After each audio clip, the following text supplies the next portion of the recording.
ओम शांति।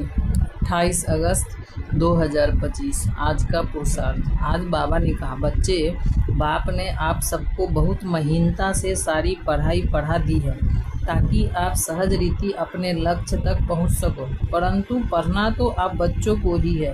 बाबा ने तो विस्तार में आप बच्चों को बता ही दिया है कि जब तक संपन्न नहीं बनोगे तब तक परिस्थितियां आती रहेगी, परंतु आप बच्चों को ऊंच सोमान में रख बाप परमात्मा पिता को संग रख हर पेपर को हल्का कर देना है।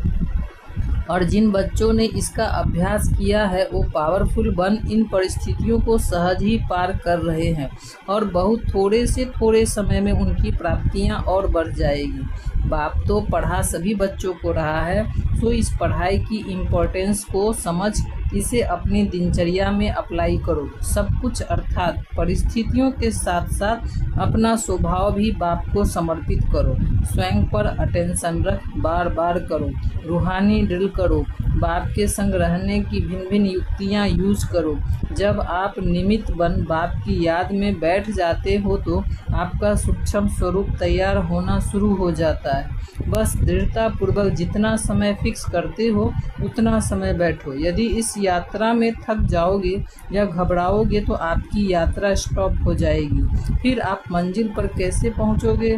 बस बच्चे, अपनी मन बुद्धि पर अटेंशन ही तो रखना है और दृढ़ता पूर्वक बाप की याद में बैठना है।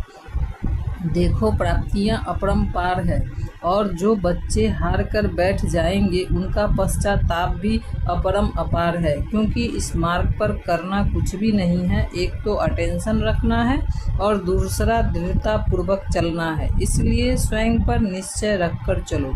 बहुत थोड़े से थोड़े समय में इस मार्ग में परिस्थितियों का फोर्स बढ़ जाएगा।